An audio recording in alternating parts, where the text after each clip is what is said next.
Welcome to the deep dive, everyone. We are really excited you're with us today. Yeah, really glad to be here. So, today's mission, we're taking a close look at the actual mechanics of human behavior. We're pulling from James Clear's work, Atomic Habits, and we're really focusing on you, the listener, today. Exactly. Because, let's be honest, we're all trying to figure out why the tiny, seemingly insignificant routines we do when nobody's watching, why those matter so much more than those massive, exhausting breakthrough moments we're all constantly chasing. Right, the ones that just burn us out. Exactly.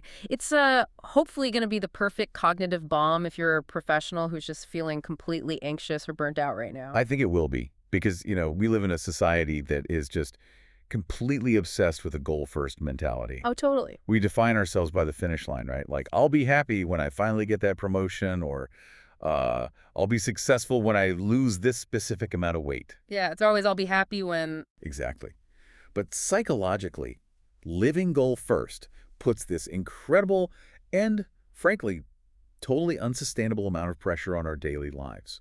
I mean, you basically exist in a state of continuous failure until that one split second you achieve the goal. Wow. Yeah. That's a rough way to live. Right. And once you do achieve it, what happens? You just set a new goal. You're just on the treadmill again. Yep, the hedonic treadmill. So today, we're going to look at the power of a system-first mentality instead. It's not about the distant mountain peak. It's entirely about the mechanics of taking a single step. Which, that sounds completely rational on paper, Yeah. but how do we actually build a system without getting just totally overwhelmed by the sheer scale of our ambitions? Like, if you want to write a novel, looking at the blank page is terrifying. Yeah, that paralysis is real. And it's exactly why we need to look at the underlying mathematics of behavior change, specifically what we call the compound effect of small changes. We tend to massively overestimate the importance of one cinematic moment, and we drastically underestimate the value of making tiny improvements on a daily basis. Right. The math on this, the 1% rule, is pretty staggering. Right. If you can get just 1% better at something each day, it compounds. By the end of a single year, you don't just end up slightly better, you end up 37 times better. 37 times. Yeah. Okay, let's unpack this because there's this great metaphor in the source text that I think visualizes this perfectly. With the airplane. Yeah, the airplane. So imagine you're boarding a commercial flight in Los Angeles, right? And you're heading to New York. Right. Right before takeoff, the pilot shifts the nose of the airplane just 3.5 degrees to the south. Which is practically nothing. Exactly. You won't feel a thing. The plane takes off, you settle in, maybe watch a movie. But a few hours later, because of that microscopic shift on the tarmac, you don't land in New York. You touch down in Washington, D.C. Hundreds of miles away. Hundreds of miles, all from 3.5 degrees. That's the compounding effect in action. Your trajectory matters infinitely more than your current position. And I have to push back on this a little bit. Sure, go ahead. Because in real life, a 3.5 degree shift feels like absolutely nothing in the moment. Oh, completely invisible. Right. If I choose to drink a glass of water instead of a soda at lunch, I don't feel 37 times better. I don't feel anything. Isn't that exactly why we all quit our New Year's resolutions by February? Because this 1% change is just completely invisible while we're doing it. You've hit on the exact psychological trap that derails almost everyone. It's actually a really fascinating quirk of our evolutionary biology. How so? Well, our brains evolved in an immediate return environment. Like if you're a hunter-gatherer and you find food, you eat right then. Right. Instant reward. Exactly. Effort yields an immediate result, a massive hit of dopamine. But today, we live in this delayed return environment. You put in the effort at the gym today, but the cardiovascular benefits, they don't show up for months.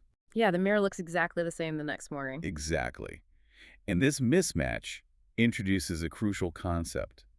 It's what the text calls the valley of disappointment. The valley of disappointment. That sounds incredibly bleak. It's the graveyard of good intentions, Oh. honestly, because we expect progress to be linear. We want to put in 1 unit of effort and get 1 unit of visible result immediately. Right. But in the early stages of any habit, there is this massive gap between what you expect to see and what actually happens. You're putting in the work, but the results aren't materializing. It feels like a failure. Like your effort is just evaporating into thin air. Exactly. But what's fascinating here is that your efforts are not actually being wasted. They're being stored. To see real progress, you have to cross what's called the plateau of latent potential. The plateau of latent potential. Okay, let's make that concrete for people because the source uses this ice cube metaphor that is just brilliant. Oh, it's the best way to explain it. Right. So imagine an ice cube sitting on a table in a freezing cold room. You can see your breath. It's exactly 25 degrees in there. Freezing. Right. And you slowly start to heat the room. 26 degrees. The ice cube just sits there. Exactly. 27 degrees. Still nothing. 28, 29, 30, 31. You're putting in all this energy, but the ice cube hasn't changed at all. It feels like you're failing. Completely. Mm. But then the room hits 32 degrees and suddenly the ice begins to melt. Yes.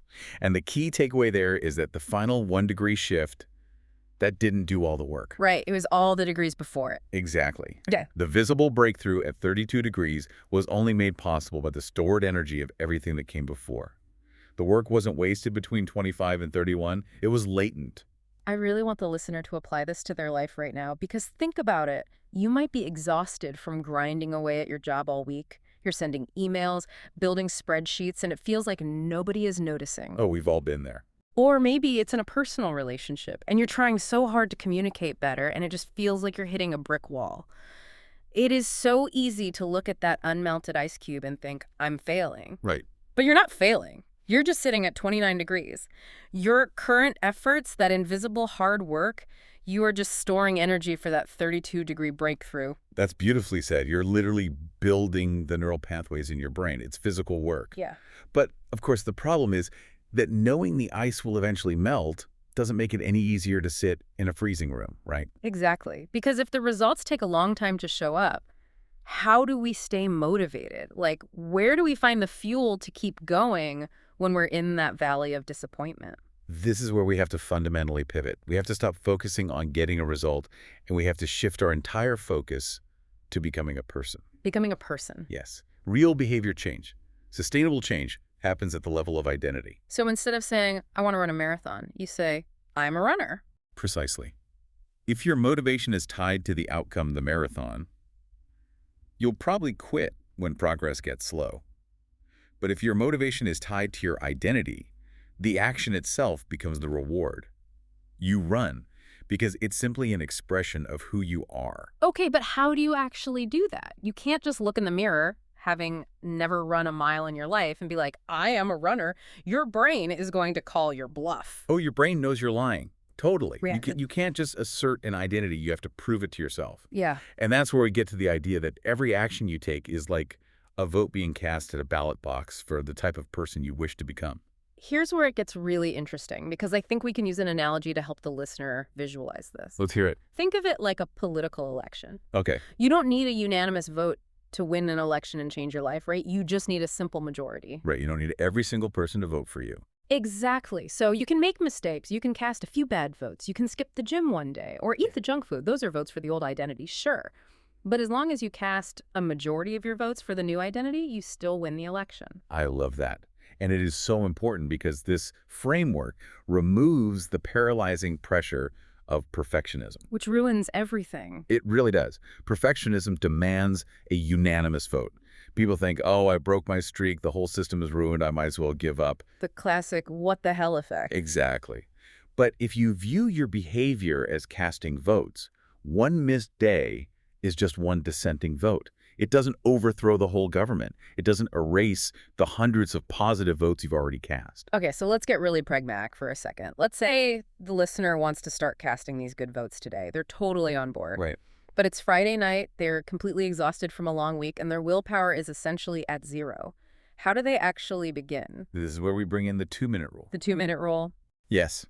It simply states that a new habit should take less than 2 minutes to start. Less than 2 minutes? I mean, that sounds almost too easy, like comically short. It's supposed to be. Yeah. Strategy is to scale down whatever massive ambition you have until the barrier to entry is virtually non-existent.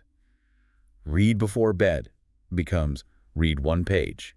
Oh, wow. Do a 45-minute yoga routine becomes take out my yoga mat. Just taking it out. Just taking it out. Because if we connect this to the bigger picture, a habit isn't the destination. It's just the entrance ramp to the highway. I see. You aren't trying to drive the whole cross-country journey in that moment. You just want to steer your car onto the ramp, want to exercise. Put on your shoes. Once you're on the ramp, momentum takes over. That is amazing. It totally lowers the barrier to entry for the exhausted mind. Because when you're tired, the friction of full workout is way too high. But the friction of tying your shoes, you can always do that. Exactly. And once the shoes are on, you might as well step outside. You're using momentum instead of brute force willpower. And you're casting that vote for your identity. Yes. You proved you're the kind of person who shows up. I want to bring all of this together now, synthesize what we've been talking about, because there's a central quote from the text that I think just nails it. The quality of our lives often depends on the quality of our habits. It's so true. Right. It's not the grand declarations, it's those tiny 2-minute votes we cast in the dark. So what does this all mean for you, listening right now? It means you don't need to fly across the country today. You don't need a massive, exhausting breakthrough. You just need to adjust your trajectory by 1%, shift the nose of the plane, and let time do the rest. And as you think about adjusting that trajectory, I'll leave you with a final thought to mull over. Okay. If every intentional action you take is a vote for the person you want to become, what happens to the votes you cast by omission? Oh, wow. If you passively do nothing, are you automatically voting for the status quo? And is your current status quo an identity you're actively choosing to keep? That is a challenging thought to sit with. A vote of omission is still a vote. Well, thank you so much for joining us on this deep dive. We really appreciate you spending your time with us, and we wish you well on your continued journey of